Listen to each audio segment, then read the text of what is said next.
Commence primary ignition. I'm just not the hero type, clearly. What a piece of junk. Enterprise, this is the captain. I have a bad feeling about this. It's all part of the plan. Engage. Welcome back to Podcast 2 for 1. I'm your host, Donovan Thompson, with my co-host, Daniel Wingfield. and today is episode 186 of Podcast 2 for 1, youtube.com/2for1 studios. It's the best place to consume all the content, guys. If you haven't already, hit the subscribe button. I've said it 1,000 times. You have, I mean, at this point, we're at episode 186 times at least. Yeah, I mean, you probably said it at least twice, a few times. So sure. So we can just say I think if you round it up, times. That's pretty close to 1,000. Just doing the head of math in my head. Well, Daniel, it feels like 1,000 times. That's what I should say.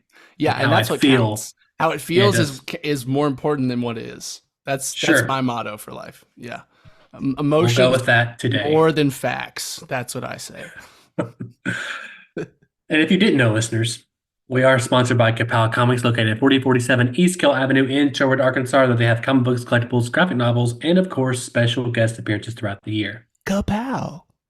Kapow. Daniel, it's episode 186, and we are talking about two little things here. One, Invincible, kind of the overview of this first half of this season, and then also the Game Awards 2023. Mm-hmm. Let's start with Invincible, Daniel. What's your thoughts so far on this? I guess it's part one. I didn't realize there was going to be a gap. Who knows when part two is going to come out? But what's your thoughts so far on Invincible? I mean, my top level thoughts are, give me more now. Now, give it to me now. I don't want to wait. Give me more. That's just like the big picture of what I'm feeling about it. Yeah, I mean, it's Invincible. It's one of, if not top shows for me that is currently airing. I mean, that last episode, the episode 4 of this season, which was the last one before the break, was just, it was just kind of mind-blowing, I guess, in just terms of like how much plot stuff felt like was happening. You know what I mean? I didn't, to be fair, okay, so like I think I mentioned in the previous Invincible podcast that I had a couple of minor plot points spoiled for me, like being on Reddit. One of the plot points was like called like Nolan's redemption, and like it was showing the scene where he's like saying it's been a while to Mark, you know, like the end of episode 3 where he's like, he's there and he's the emperor or whatever, this planet. And so I was just, for one, just surprised that moment, because when I saw that on Reddit, I had no idea. I thought maybe that's season 10. You know, I have no idea how long it's going to take to get to like Nolan's redemption arc. Like that would seem like a late stage plot point. And so then it shows up halfway through season 2, and I was like, wow, I just did not expect this. And then I think, yeah, it just makes everything so much more complicated in just this really fantastically interesting way. You know what I mean? You've got Mark, and you got Mark's mom just like reeling and just kind of suffering through the post-traumatic syndrome of everything that Nolan has done. And then you've got Nolan, who's actually a bit believably remorseful, right? And like in a way that, to me, I mean, I bought a lot of everything he was saying. I think he is still a very complicated and problematic character. He's not a good guy in my mind, but there is this element of like, okay, I can kind of see the journey he went on, and I kind of get it a little bit, you know what I mean? And so like, and I think Mark has that too. He kind of has this double-sided reaction of like, no, fuck you. You ruined everything. And also you're my dad, and I still can't help but love you in a way. And I can't help but kind of see where you've been and how you got here, and can kind of not fully empathize, but understand it a little bit. And so it's just this, like, watching the episode, I feel like my emotions are just flipping around constantly. I'm like, do I trust him? Do I not? Do I like him a little bit more? You know, just what are my thoughts? And then the ending of it, with it, where it just leaves this just giant threat of what's to come. You know, we finally meet some more Viltrumites, and we meet that admiral or commander guy. And I'm just like, can't wait to see the other shoe drop on that plot line. But yeah, I mean, it's continuing to be emotionally complex with characters that are so real to me, because they are so There's so many of the characters have dual motivations, and they have dueling emotions and dueling reactions to things that just feels human to me. And so I can't, I don't know if I could say enough about how amazing Invincible is. It's continuing to set a standard for animation and just like superhero genre storytelling, I think. And so give me more now. I want it now. That's my overall thoughts. Yeah. No, I mean, I agree with you for the most part on all these things. I think it's fantastic. It's not perfect. I mean, it's got, some pacing stuff, whatever, but that's like me absolutely nitpicking. I think overall the biggest problem with the show is that I have to wait, like you said, Yes. however many months that it's frustrating that they won't even tell us how many months. It's like, and what's frustrating, I mean, I've heard rumors it's January. I've heard rumors it's July. You know what I mean? Like there's May seems such like a range of like, yeah. And it's only gonna be what, 4 more episodes. So it's gonna feel like another just like quick dip in the pool, and then we're out and have to wait how many more months for season 3. Yeah, hopefully not as long. And they said it wouldn't be as long, right? We said this before, Yeah, between season 1 and 2 to 2 to 3 and so forth. But talking about Nolan's redemption, I think redemption is a strong word for that. It is. I think there is obviously you can see the empathy. You can empathize with him a little bit. I mean, you kind of saw that a little bit at the end of season 1, but it makes it a little grosser when he just leaves there and he's already got a family and like another kid and those kind of things. I think it would have been nicer to maybe hit that plot point in season 3. I know they can't because they're adapting something. But I'm saying maybe in the context of like the pacing of the show, that would have maybe even hit harder in season 3 versus this. But see, I slightly disagree there, only because I think it would have made Nolan more likable if they waited till season 3. If they made it a little longer until he did that. But I think it makes the show more interesting that it happened so early, and it's kind of thrown a wrench into the kind of emotional arcs that our characters had been going on. Yeah, okay. I'll concede that. Well, here's my big thing that kind of, I think, wraps all this up in a bow, is that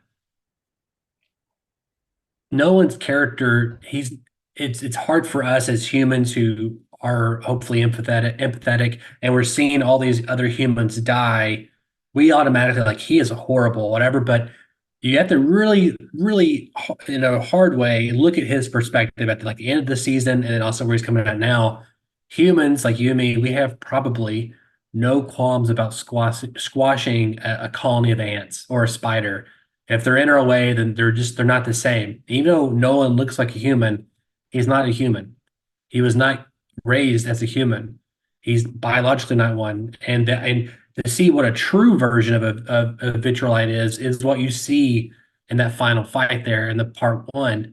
And those guys are, again, that's also their culture. That's their thing. But they're warlords, right? They're soldiers. They're not empathetic at all to other species. They have a goal and a mindset. And in contrast to them, you can really see Nolan is struggling, right? I mean, even just by nature of fighting them. So I can see, obviously there's a lot of great tension there stuff. It has to be hard for the average viewer to be like, this guy is redeemed or this guy is a whatever. Oh no, I don't think that's the conclusion we're supposed to draw from it. I think for me, I feel like I'm with Mark. I'm in this place where I'm like, no, still fuck you. But also I can't help but like, there's part of me that wants Nolan to be fully redeemed. You know what I mean? Because I think partly because he is the Superman-esque character of this show that's like, can always come in and save the day. And like, you kind of want that guy to be a good guy, especially, we've seen, especially in season 1, the sides of Nolan that are human, the parts of humanity that he accumulated or adapted to. But yeah, I mean, I think the ultimate arc for his character, the ultimate arc for his character for me is the sacrifice play, right? Absolutely. When you see someone do a certain level of violence, whatever, to me, it's like, it's really hard to bring that person.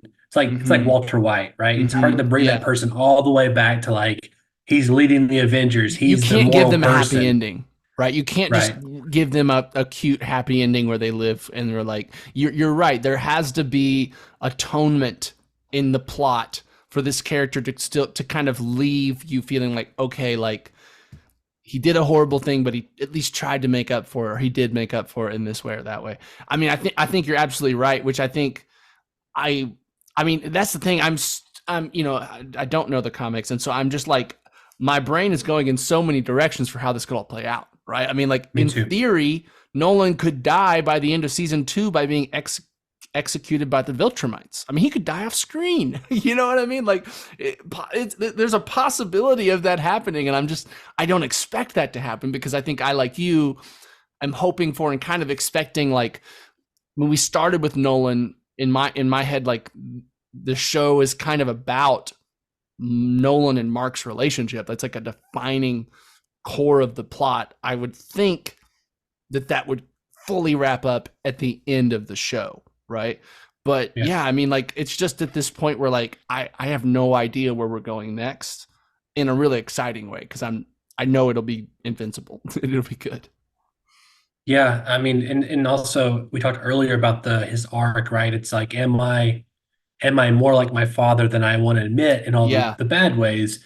And kind of the small lesson here that Nolan tries to impart on him is like, you are part me and you have to let that part out or everyone dies. You have to use it. Yeah, I mean, I think that was one of the coolest parts of the episode, right? Is when he's like beating up one guy and trying to teach Mark at the same time and being like, you have to fight like you're going to kill her, right? Like that's the only way you win. Otherwise, everyone dies. And I think that's such an interesting, I mean, again, we don't get that. And we don't really get that in normal superhero medium, right? Like that's not a kind of thing where it's like, Iron Man, you have to act like you're going to kill everyone or else you won't save anyone. You know what I mean? It's always, we kind of get these like, it's all about reducing casualties and like, if we can't fight without killing people, then we shouldn't fight at all. And then it's like, on the other side, it's like the only way you save anyone you love is if you fight like this. You know what I mean? And it adds another layer to who Mark is and what he's struggling with. It makes it more interesting. And I was already fully interested in the show. It's not like I was needing more to pull me in. It's just like they keep adding on layers of complexity to their characters and to the plot that I'm just like, it's like magical now. I feel like I'm watching, you know, a kid like a cartoon as a kid, you know, like Spider-Man or something, where it's just like it blows your mind every episode, and you're just like, I couldn't have expected that's where it went. And they're able to make a show for adults who've watched all those cartoons before and keep us on our toes. I think it's pretty fantastic. Yeah, I think any chance or opportunity you have as a writer or a creator to put your character into there's no good choices. You know? Yes. And that is, you know, the source of all drama is conflict, right? And so that's a hard place to be. And, you know, it's always fun getting them out of that corner. Right. Yeah, absolutely. Yeah, I mean, there's other things we could talk about. We won't spend too much time on them. We'll go to the Game Awards, but even little subplots like Seth Rogen's character, can't think of his name. Yeah. His character, Mark's mom, Cecil, Alan was Seth Rogen's name. Alan, okay, yeah. And Alan so just all Alien. those plots, even the guy who's like, I guess he seems like Cecil cloned him. Oh yeah. Yep. The only thing I wish I like those things. I think I just wish that we got, and it's just a more problem. That's what it is. I mean, like I love watching those beats and finding out more but it's just like we're not getting enough episodes where I'm like, it's it's frustrating from that point, you know. It is. I will say, and I know that like it was I read a quote about like there was a production issue. Like it was a kind of the reason we spaced it out is because they ran into an issue or some issues in production that forced their hand a little bit here. It was either we space it out or we don't give this whole season till next year. And so they're like, well, let's at least give them half. And so I get it's like kind of not under their control. Like this isn't how they would have ideally presented us with this season either.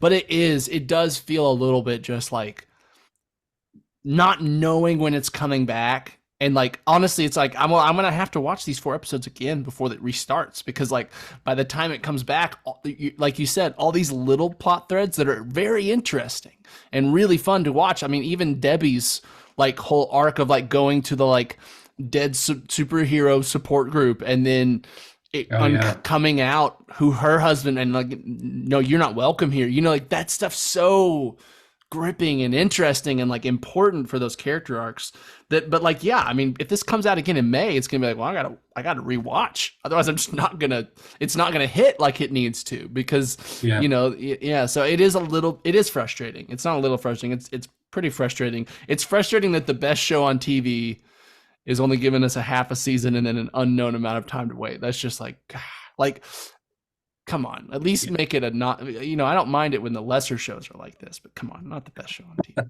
Come on. Yeah. I with you. I almost did it for this season, but I think even more so now. I'll probably rewatch season 1 actually.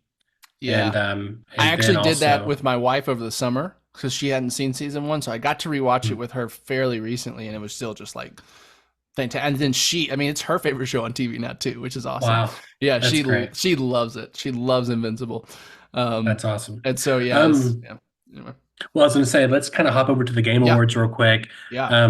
You mean I- the Baldur's Gate 3 awards? I think you Yeah, misspoke. sure. Yeah. Sure. Well, I hopped in like at 6:30 last night to Yeah. watch it, and I thought it was like, I was like, when does it start? It's like, oh, it's starting now, and I was like, oh, this is the pre-show, and then 7 o'clock hit, and then it Yeah. was 3 hours long. I was like, man, I don't remember them being 3 hours long, but maybe I'm sure I'm Yeah. wrong, but I was like, holy crap. And typically the Game Awards is this interesting place where Jeff Keighley has managed to make this like a reveal place, almost Yeah, like it's almost like E3. E3. Yeah, exactly. Yeah. It's Exactly. almost like E3, but it feels like it's 80%, 85% stuff that I don't think looks amazing. Just stuff that's like Right. it's just, or whatever, it's just not for me. or just not for me. It's not my And I genre. Yeah. I just kept thinking all along, like, I wonder these people in the crowd, like, they must be like, it's 3 hours long. Like, they're watching this long movie, basically, and this long production. I mean, there's a concert. Well, there's they're all these other probably all things. drunk from the pre-party, and then I hope so. I hope you they know, are. and most of them is like industry people. I mean, Yeah. like that scene, and there was a lot of industry people there. I mean, Well, Todd we used Howard to- and Jonathan Nolan were in the crowd. I don't know if you saw that part Yeah. around the Oh, yeah, I Fallout saw, teaser. Yeah. Which I thought was by the the way, best thing. exclusive look. It had Dude. one new scene than we had seen at all. Like, Yeah. it had nothing new, and so disguising that as an exclusive new look. There was like some shots in there I thought were new, but hey, just sidebar, that show looks fucking incredible. I'm blown away. In fact, I'm kind of trying to temper my expectations a little Yeah. bit, but like it does. I'm not a It Fallout looks fan. like they completely understand the source material and are going with it. And which, I don't know if you've seen this, but Todd Howard has confirmed this show's canon. This show is what happens Oh. next in the game worlds. Oh, like, I didn't and know it's that. set in a different place. You know, it's on the West Coast, and Fallout 4 was Boston. And so there's obviously some things are going to be different, but like this takes place like 3 or 4 years after the events of Fallout 4, I'm pretty sure. And so That's smart. it is. I mean, So it's it, like, also, it doesn't matter. I mean, Fallout is like none of those Yeah. stories matter collectively. It's about your journey, right? And so the TV Right. show, I can only assume. I mean, as long as you get the world, the feel, Yeah. the fun production design stuff, Yeah. and you nail that. Just tell an intimate, independent story, and you can put it anywhere in the Fallout universe at any point in Yes. time. and So- it's such a perfect time. I mean, Fallout is such a political and economic social commentary. Like that's like a big reason why it blew up in the 90s, was because of how many jokes and dark humor there was about capitalism and unchecked greed and all these kind of things. And so it's a perfect time for that kind of show to come out, like just in terms of zeitgeist in the culture. But man, like it just looks like, even if you just enjoy kind of like gory action and like fun characters, like you might like this. You know, it really feels like, I mean, Walton Goggins looks like, I mean, he's the perfect casting for that role. I mean, I love Walton Goggins, but like for the ghoul and like this kind of cowboy sheriff ghoul, it's like that you couldn't have casted that better. You know what I mean? I don't really know a lot of the other people, but Walter Goggins could play a dog. Walton Goggins can play a dog, and I'd be like, he's so good at everything he does. And that Yeah. one new part of that trailer that we did get, where he's doing the like educational videos like pre-war, which Yeah. it was just I mean, for one, he just was nailing that kind of like 1950s educational video style kind of Mhm. person. But also, it just is like, it's so fun that they're gonna like. It's similar to what they've done in some games, like in Fallout 4, the guy that comes to your house pre-war to like sign you up for the vault, you find later in the game as a ghoul, like hundreds of years later, like he survived and turned into a ghoul, and so there's a little bit of similarities there with that plot line, but like I mean, yeah, I can't wait. I mean, they're making new monsters for it, like that monster with like the fingers in the mouth. I don't think that's in the games anywhere, which I think is cool. Like, I think when you're doing this, you're not only taking like the beloved parts of the IP, you're also expanding on it. You're coming up with new things to add to it. I mean, I would not be surprised if there are things that are original to this TV show that end up in the games later. You know what I mean? That's how you And do so it. I I mean, think that's how you make it all work, like yeah, on a commercial level. and I'm telling you, if they could time a Fallout New Vegas slash Fallout 3 remake slash remaster coming out, like right around in April or March when the show is coming on, I mean, it may turn the Fallout brand, just light it on fire in terms of just popularity again.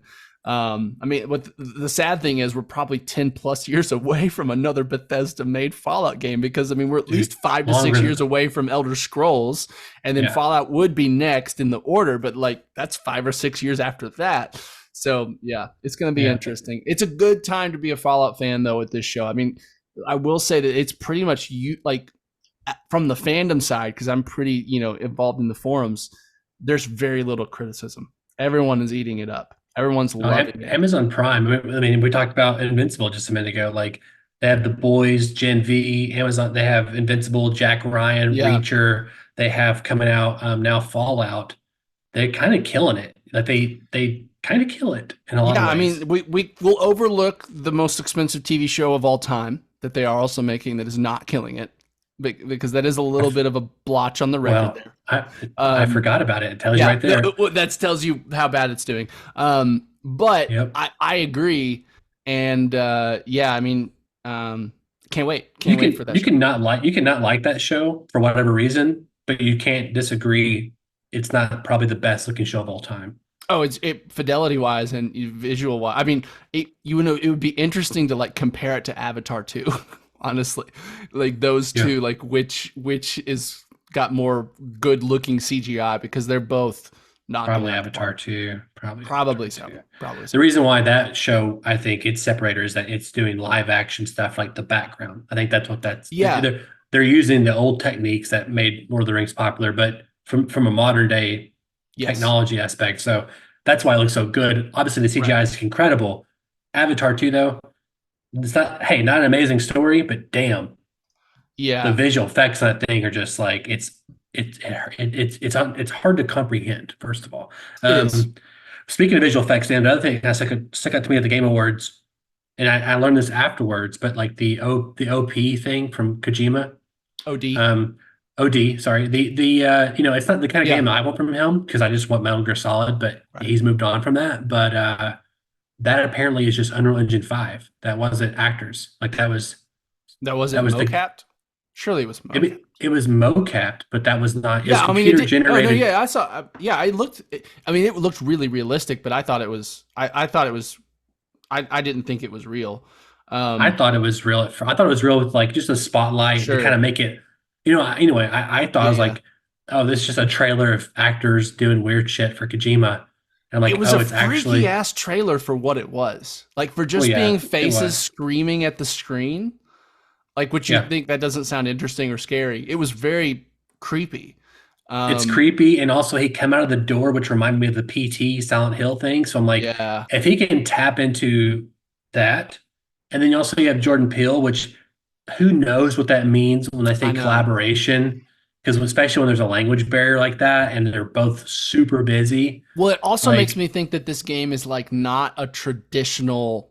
Even the way Kojima talked about it, right? It's like a new Medium. entertainment or media. Yeah, right. So I'm Whatever like, that is this like means. just like a crazy visual novel? Like, I don't know what that means. You know what I mean? And so, To me, if there is a moment where I have to press a button to do anything, it automatically comes under the umbrella of video game to me. sure. So There's no version, maybe interactive, like you said, novel, but I bet I mean, money that, there'll that to be me is like Telltale games too, though. So I mean, like that's like there that's is still like stuff that's to still like do, you know. No. I yeah, mean, and visual yeah, novel is a genre of games. I mean, you can go on Steam and look at visual novel games. That's just a genre of well, video I games. when I was thinking visual novel, sorry, I was thinking like an interactive graphic, not even interactive, it's like a graphic novel that's been animated that you have to click a button to turn the next page. No, Like, I mean, typically visual novels do give you some sort of interaction, like dialogue choices mm, or okay. minor stuff like Life is Strange Yeah. So to me, when they say that kind of stuff, I'm like, it's not going to be, I mean, unless it's something other than VR, if I, I mean, it's it not can't going to be. be a new medium. Xbox doesn't have VR. How are Oh, you? It's an Xbox game, I so there's know no way that. it's VR. No, I know that. I'm saying unless it's something other than VR, like Sure. Yeah, it's yeah. not going to be a new medium. It's not, he didn't invent a new Probably not. medium. No, that's probably No, an there's exaggeration. no way. There's no way. Yeah. So anyway, yeah, it's 100% exaggeration, but I'm still curious Because it's Kojima. um, because it's Kojima, and Matt texted me last night. And he was kind of like he wished that he wouldn't do this kind of stuff. Basically, what he was saying to me, Like you and I wish was he kind would of do like, like the other games. well, I mean, he can't because of his relationship with them. I don't unless they ask him Sure. back or Well, whatever. yeah. But I think he wants more action oriented stuff like that. Sure. Which I get. But I think for me, it's like, do I want that? Of course, but also, he's done a lot, and Yeah. if he has the ability or the people want to get him money to do his weird shit, and it Right. makes him happy, then who am I to tell him no? And Yeah. um, maybe it'll be something cool. I don't He know. Maybe is. He's one of the best innovators in the medium. You know what I mean? I don't he connect keeps with all doing weird his stuff. games. Like I personally feel like there's always way too many cutscenes, and I just want to play a game with Kojima games.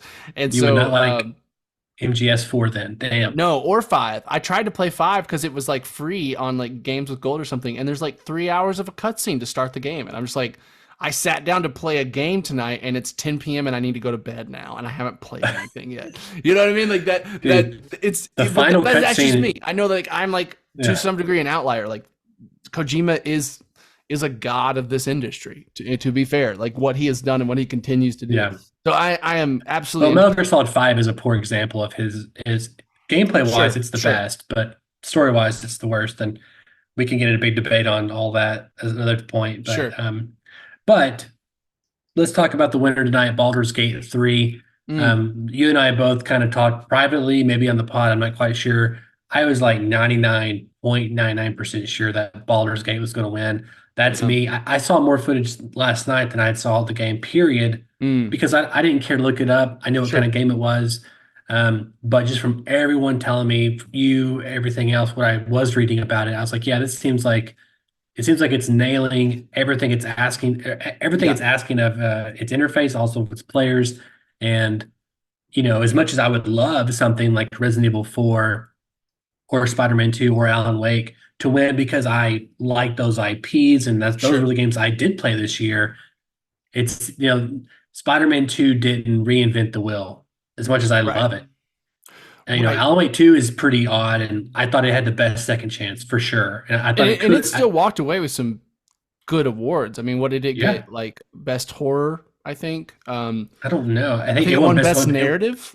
Best narrative, which I thought was Yeah. kind of wild over Baldur's Gate. To me, I thought if it wins best narrative, then Baldur's Gate for sure will win. It won best Best game- director too. Best direction. Yes, Yeah. and best art direction. So Sure. No, and I think that's all fair. I mean, yeah. For one, yes, Baldur's Gate 3 is the best. One of my favorite games of the last, probably one of my favorite games of all time, to be honest. Probably in the top 10 to 5 of best games. And in terms of just being, I don't think there's a more perfect RPG, like in terms of it is turn based, but I think for me, I was easily able to get into it, and then like the amount of options, the amount of freedom, the amount of things you can do. Like if you want to in that game and you come up to a boss, if you want to walk up to them and shove them off a cliff, if you roll right, you just beat the boss. He's dead. He just fell off a cliff. You can do that. If you want to roll into a battle and just chunk fire barrels at everybody, you can do that. Like there's no wrong anything. The game will let you beat it any way you want, which is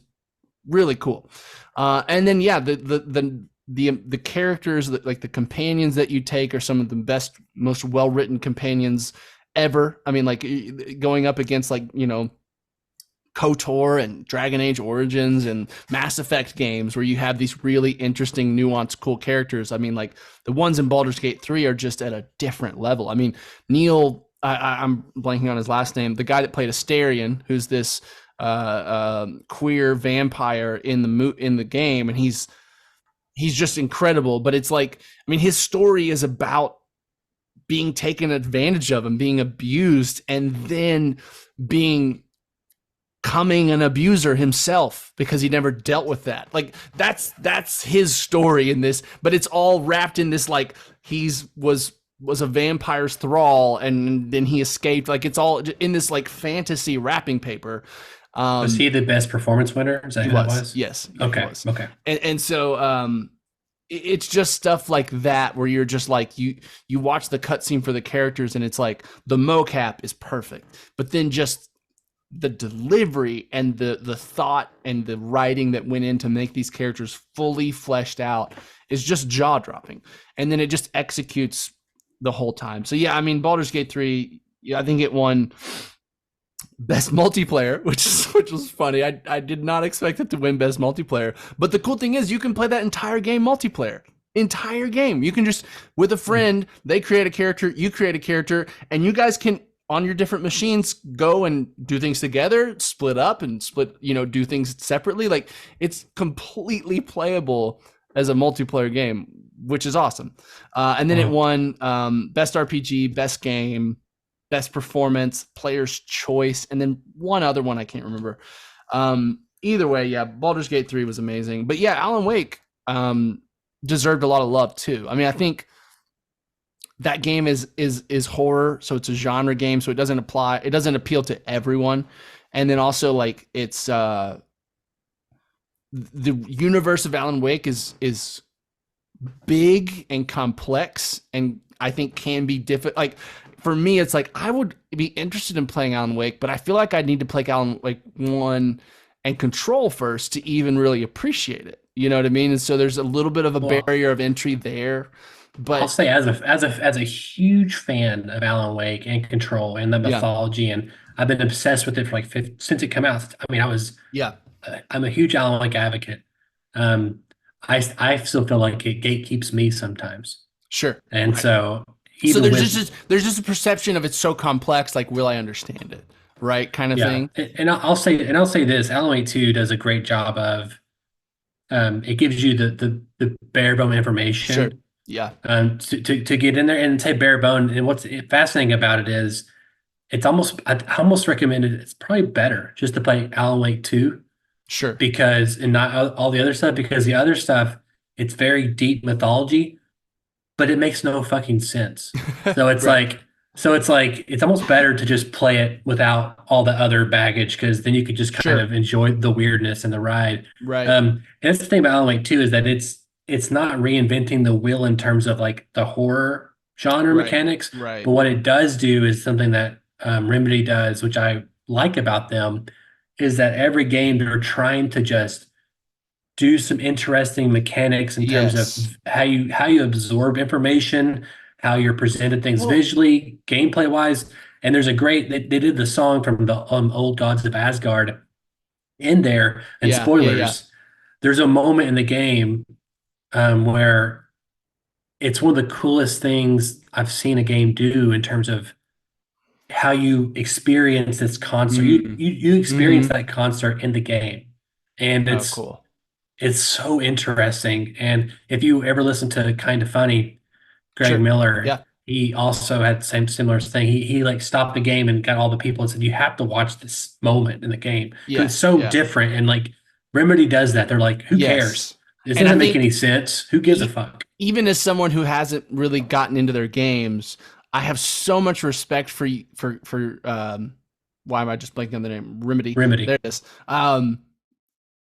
They sometimes it just feels like they're playing 4D chess and everyone else is playing 3D chess, right? Like that's the level that the intellectual kind of layers that they're doing. I mean, I know this is a famous thing, but the fact that the actor for Alan the actor that plays that mocapped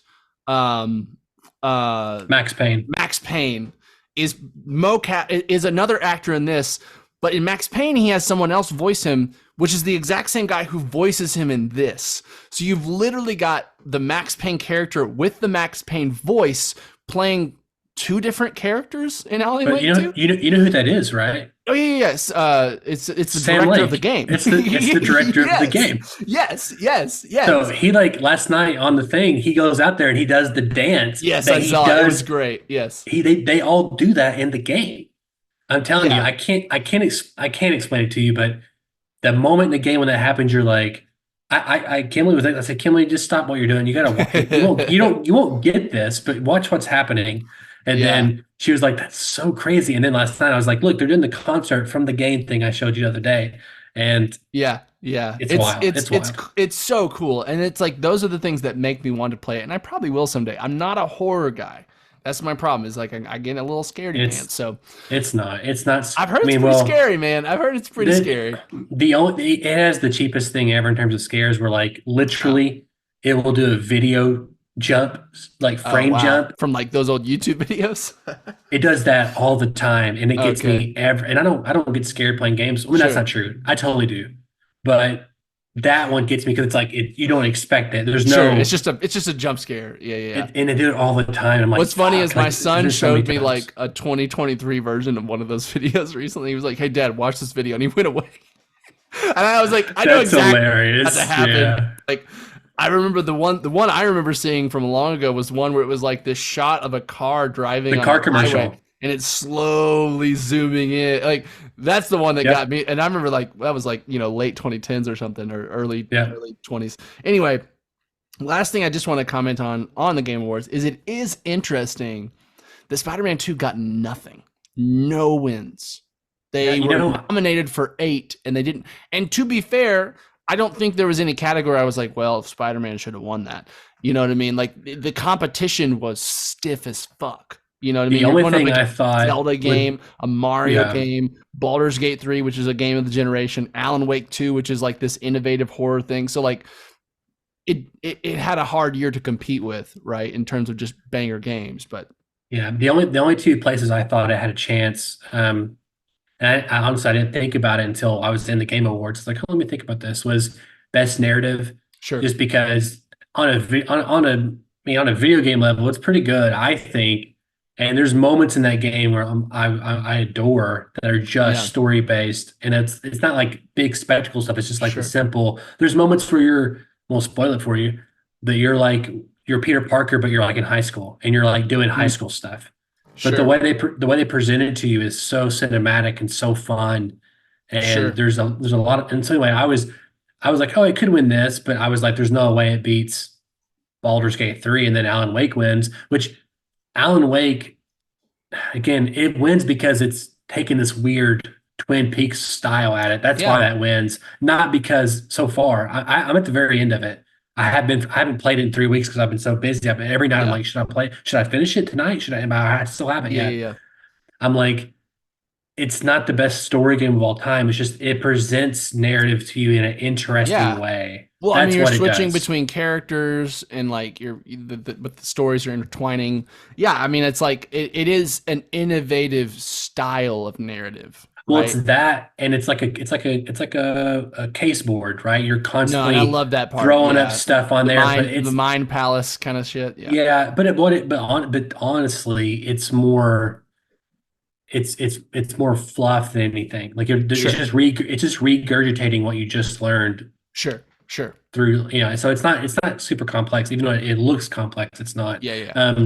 And that so is that one, and then the best performance by Yuri, and because he kills it as Peter Parker. Sure. And there's some great performances in that game across all the characters, and but then you have Baldur's Gate 3. Don't remember the actor.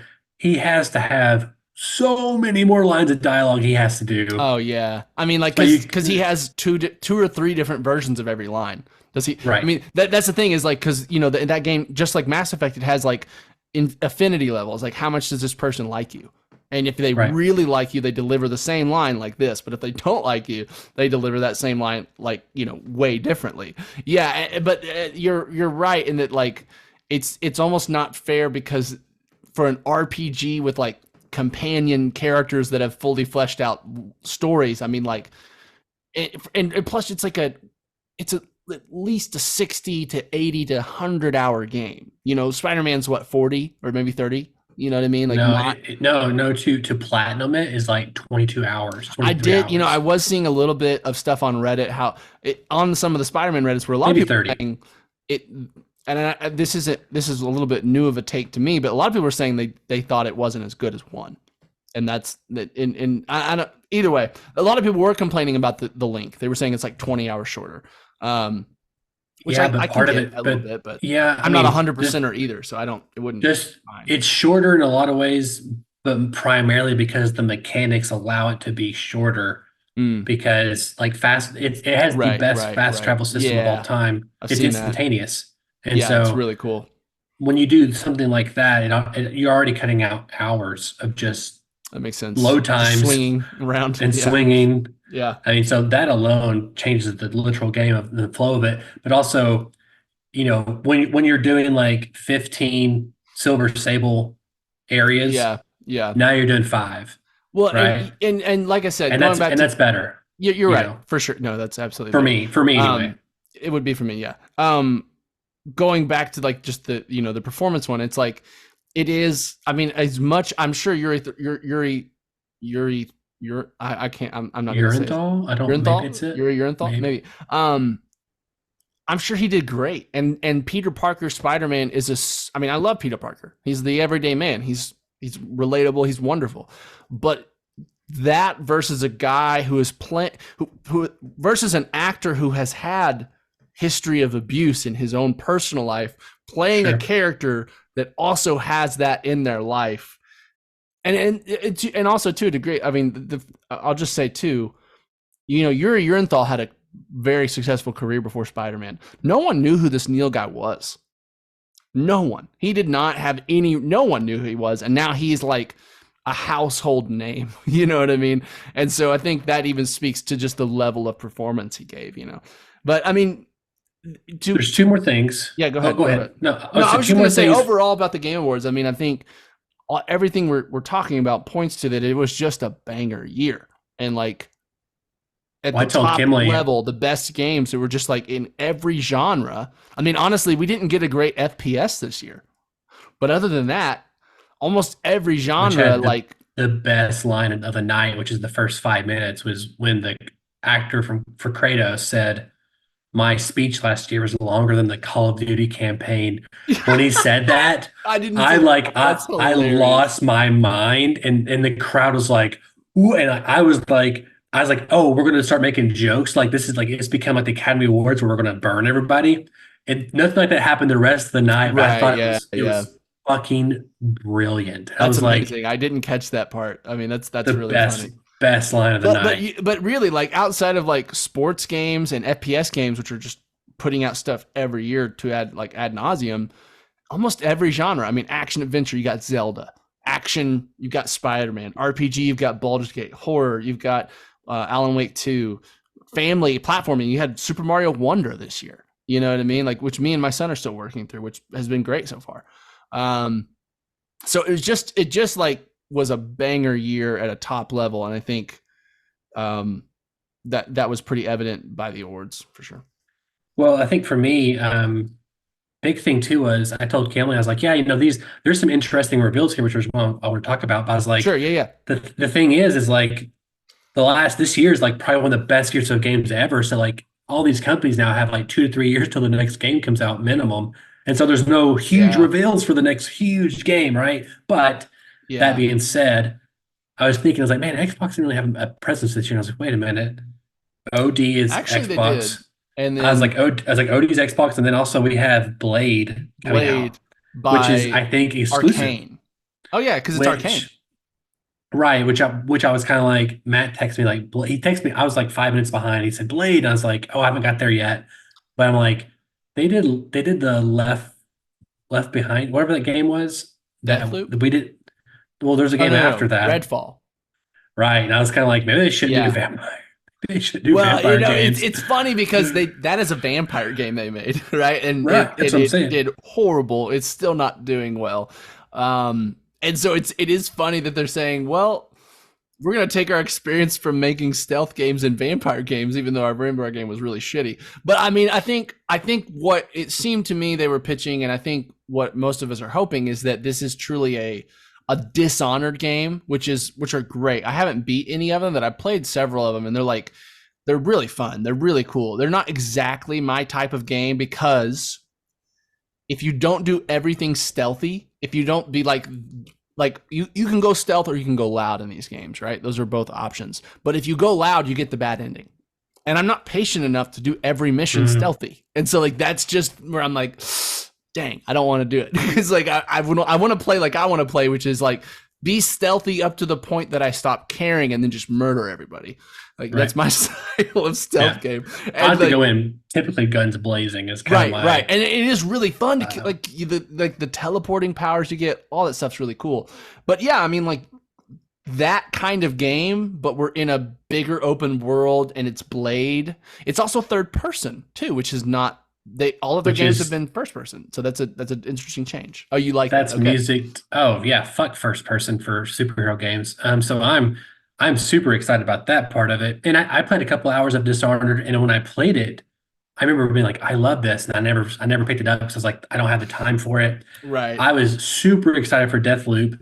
I started, I got a couple of hours in, and I mean, one game of the year, I believe, and I ended up, I stopped playing it just because one game of the year or for IGN I'm like, maybe. I'm pretty sure one game of the year it came out. Yeah. Let me look up Deathloop game of the year. Let's just see. It earns 2 wins at the Game Awards 2021, but misses Game of the Year. Huh. Maybe everyone's saying maybe that's the year that freaking It Takes Two won Game of the Year, which is mind-boggling. Oh. I'll say this. I'll say which I liked, but mind-boggling. I'll say this. Wrap all things up. This year, Yeah. sometimes you get to the Academy Awards, you get to the Emmys, whatever, and you're like, oh, these the nominations or whatever. You're like, why is that in there? Why is this in there? All the nominations, I was kind of like, yep. Like all these games are bangers and they deserve to be accounted for. And Baldur's Gate 3 winning, like, I'm totally fine with that. I haven't played it. Yeah. It sounds like it 100% deserved it. Yeah. But I am think so. curious as to what's going to happen for next year. Oh, they community support. That's the other game You went- that Oh, Baldur's wait. Gate I think it's me. won community support. Was the other award I just blanked on. Yeah, no, I agree. I mean, I think it was like I said, a fun game awards because there was a lot of fun games to celebrate, and nothing, like you said, nothing blew me out of the water for the reveals. Like, I mean, 90% of it is stuff where I'm like, well, that looks cool, but that's not my cup of tea. But you know, I mean, there's a lot of other games that could be. I mean, there's a lot of games that are supposedly coming out next year that we didn't see, like Star Wars Outlaws, which I'm super interested in. The Ubisoft open space game. Oh, now there was some games that, what was it? Exodus? Was that the game with Matthew McConaughey that would look like? Looks interesting. It was, and it's like a big RPG with companions and branching storylines and flying around in a ship.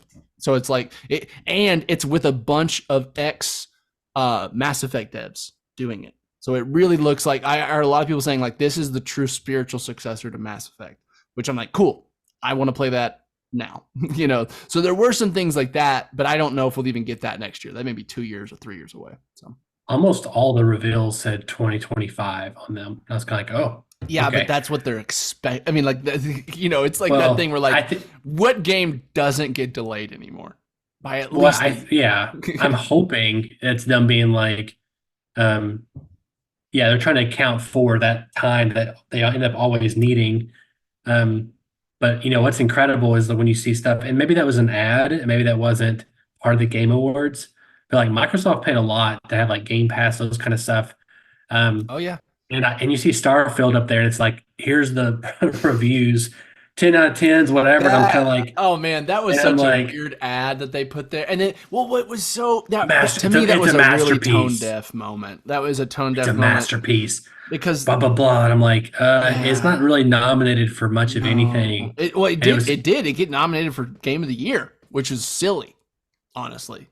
It got yeah. nominated for that, and I think Best Oh, RPG, and it was I end up I end ridiculous. up I end up looking up what the thing is, which is what I kind of thought it was. Like it's a multi-personal thing, and you can meet yourself Oh after yeah, you yeah, restart yeah, the yeah, game over. yeah. So I finally looked Well, it up because I was like, I'm never gonna play it. there's like 10 different versions of a new universe you can get. You can get one where all of your companions are there, but they're kids. You can get a version of there where like one of the companion is there, but it's a double of all of them and they try to kill you.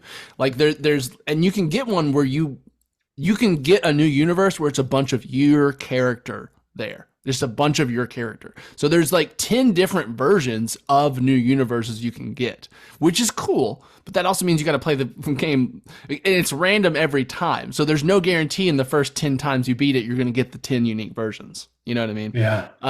It's cool. But yeah, I mean, going back to that moment, it felt very tone deaf to me because it was like this weird, look, everyone loves our game when everyone is aware that not really. It's actually one of the like worst received Bethesda games you've done in a while or ever. And then on top of that, you make this trailer at the end and like congratulations to all of the industry and stuff. And it just felt like weird to me, man. It just felt like, I mean, like it almost felt like you're aware you're not getting any awards tonight, and so like we need to advertise our game a little bit and then also disguise that underneath a we're happy for everyone that won something, kind of message. And it just It was odd. Bethesda is in a weird place where they are just that between that and the responding to reviews on Steam, they're just in a weird place like PR wise. And they're Pete Hines, who's been there forever, retired recently. So I don't know if there's any kind of he was the head of PR for forever, since Oblivion or more, or maybe Morrowind. And so like maybe there's some weird stuff going on with just a transition of leadership. I don't know. But yeah, it is interesting. All I know is I need that Indiana Jones game and I need it Yeah. yesterday. That's all I know. Yeah, absolutely. Assuming it's good, because I'm very Surely. curious. But anyway, how can listeners write into us, Daniel? Listeners, you can write into bit.ly/2for1mail and let us know what you thought of the Game Awards. Were you happy with the award winners? Did you think anyone was snubbed? Let us know. bit.ly/2for1mail. And if you haven't, I don't know, subscribe, like I mentioned earlier, do that. And if you don't want to hit us up in our Bitly, you can always write us in the comment section below. Again, youtube.com/2for1studios. And yeah, it was fun talking about the Game Awards. It's like the thing we do. I think it's like our third or fourth year in a row talking about them. I don't know that, but Yeah. it's we every now and then we kind of bounce to random topics. Hey, we're the only one. This is for us. No one's listening to this, I don't think. So we're playing the long game. This right? is this was our chance to talk about the Game Awards with each other. like we didn't talk about it before now, and we're not going to talk about it after. Probably not. No. Yeah, probably not. Oh, anyway, I look forward to maybe getting your thoughts on Monarch in the coming weeks. Hopefully they drop the Marvels on Disney Plus at some point, because that movie I saw is Killers of the Flower bombed. Moon is like streaming. You can rent it now, which is It's good. really quick. You saw it? You seen it? It's on in theaters. Yeah, I like it. I heard it's really good. I heard it's also like there's no likable characters. like it's a good movie, but like the story is not very fun to experience. Oh, no.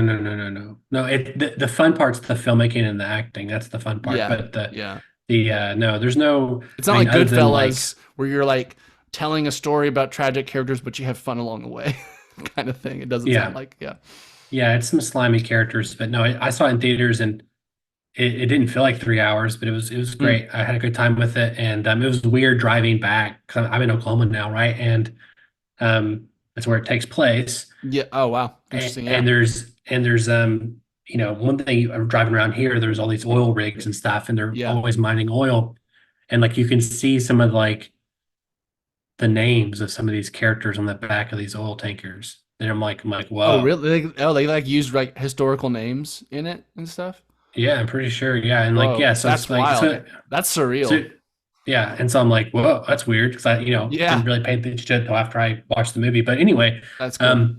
I found it very good. And anyway, there's tons of stuff to talk about in the future, hopefully, um, and we'll hopefully cover it in some way. My name is Donovan Thompson, I am Daniel Wingfield. and we have spoken.